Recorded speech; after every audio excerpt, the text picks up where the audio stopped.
The man who is blocking the new financial system and preventing the use of Asian gold for the benefit of the planet is Baron Jacob Nathaniel Rothschild, according to his close relative as well as the CIA.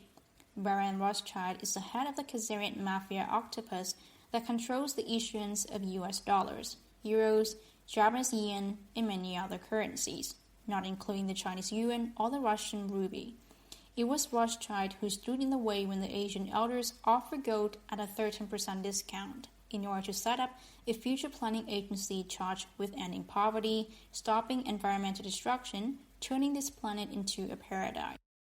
The plan is supported by the BRICS nations, the Pentagon, most of the agencies, and even many of the Rothschild-owned relatives. If Baron Rothschild does not contact the White Dragon Society to negotiate a compromise within 24 hours of this newsletter being published, the White Dragon Society will offer 1 ton of gold available for pickup in Hong Kong to anybody who can persuade him to get out of the way. By the way, Rothschild, we know you are hiding out in Marsh Rick's former house in Switzerland and not at your home country in England.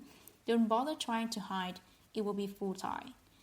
If other people also block us, we will be forced to issue our own deck of playing cards, such as the Bush Nazis did in Iraq. Each card will be redeemable for a certain quantity of gold, depending on the nature of the crimes against humanity carried out by the person represented. However, what the drink circle of Rothschild flunkies and Khazarian Nazi need to understand is that the White Dragon Society is not out to get bad guys. We simply want to save the planet. If somebody stands in the way of our doing this, we will be forced to move them aside. The other thing to note is that the White Dragon Society plan will, in some ways, resemble the year-end parties Noruma Securities used to hold for foreign correspondents in Tokyo.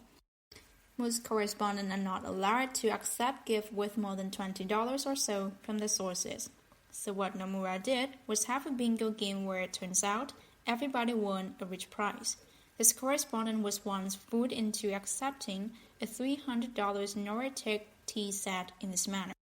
In other words, the White Dragon Society wants to make sure everybody gets a prize, including the Diner people, the North Koreans, the various would-be M1s, the Noxic Illuminati, the Zap crowd, and everybody else who participate in the fight to create a more just financial system.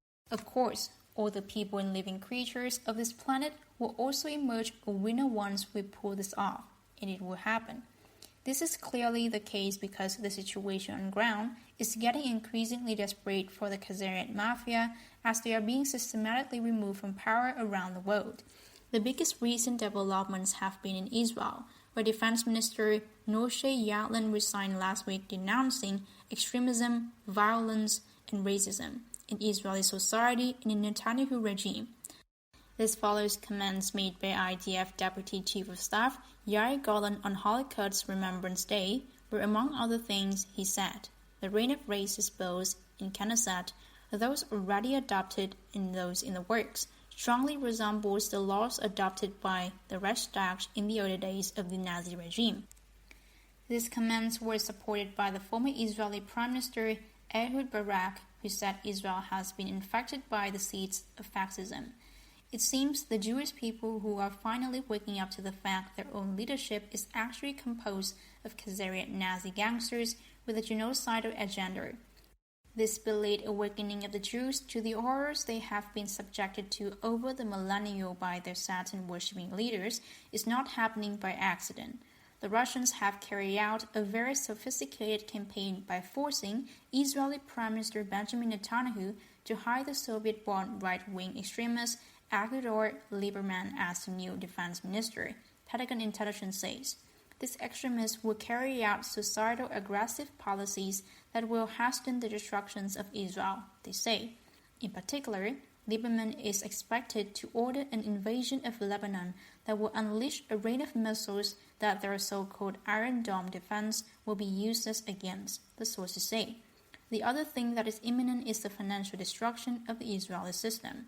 That is because the U.S. Senate overcame opposition by puppet President Barack Obama to pass a bill that would allow U.S. citizens to sue foreign governments for not only terrorism, but also aircraft sabotage, hostage-taking, and extrajudicial killing.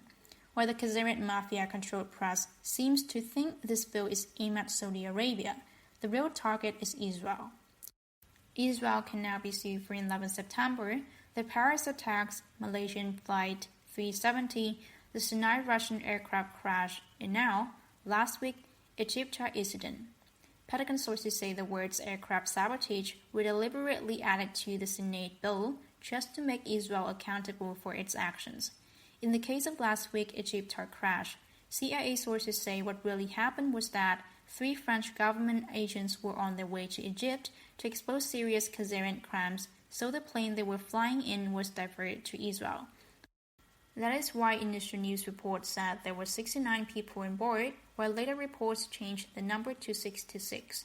The Israeli hijack of Egypt only 2 days after the Senate bill is a bridge too far and may lead to a massive intel dump of its terrorism and malefactions, Pentagon sources confirm. The Russians, meanwhile, have forwarded information to the White Dragon Society about a major Khazarian traitor in the Pentagon ranks. Veterans Today, for its part, is saying 4 intelligence officers, an American, a Saudi, a Turk, and a Frenchman, were recently captured by Hezbollah in Syria. They are also working for the Khazarian Mafia. The Khazarian fifth communists in the United States are struggling to keep control by sending all their honchos to try to convince the Republican presidential candidate Donald Trump to go along with their program. That is why Henry Kissinger, Dick Cheney, James Baker, Sheldon Adelson, and others have got to see him recently. No matter what these people say, the Donald would still be forced by his handlers to do what is best for America, not Israel, the Pentagon sources say. Trump is backed by the Vatican, the NSA, and the Russians, among others, and will be following a very different agenda from the Clinton and Bush family. They add, the main source of Khazarian power, the privately owned central banks, is also under major cyber attack.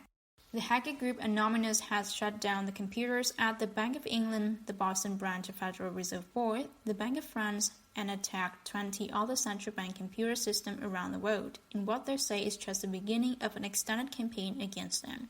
These attacks are designed in such a way they don't affect daily transactions of ordinary people, just Khazarian oligarchs, Anonymous says.